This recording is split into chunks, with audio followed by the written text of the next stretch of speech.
বাবা অমরনাথ একটা রহস্যময় মন্দির। এইখানে ঘটে বেশ কিছু আশ্চর্য ঘটনা। প্রথমত, অমরনাথ শিবলিঙ্গের নির্মাণ বরফ দিয়ে। আশ্চর্যের বিষয় হলো গরমের সময় অমরনাথের আশেপাশের সমস্ত বরফ গলে যায়, কিন্তু অমরনাথ শিবলিঙ্গের কিছুই পরিবর্তন হয় না। কনকনে ঠান্ডায় যেমন ছিল, গরম আবহাওয়াতেও তেমনই থাকে। দ্বিতীয়ত, এই শিবলিঙ্গ চন্দ্রের আকার ধারণ করেন।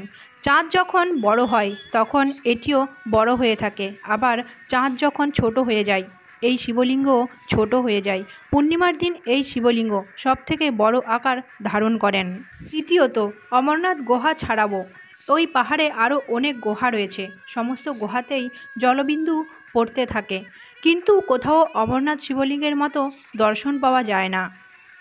চতুর্থ, অমরনাথ মন্দিরের আশেপাশে নরম তুলতুলে বরফ থাকে, যা হাতে নিলেই জলে পরিণত হয়, কিন্তু এই শিবলিঙ্গ বরফ দিয়ে তৈরি হওয়ার সত্ত্বেও যেমন ছিল তেমনই থাকেন। পঞ্চম, অমরনাথ গুহায় দুটি সাদা রঙের পায়রা রয়েছে। মান্যতা রয়েছে এই দুটি সাদা পায়রা ভগবান শিব এবং মা পার্বতী পায়রা রূপে এখানে বিরাজ করেন।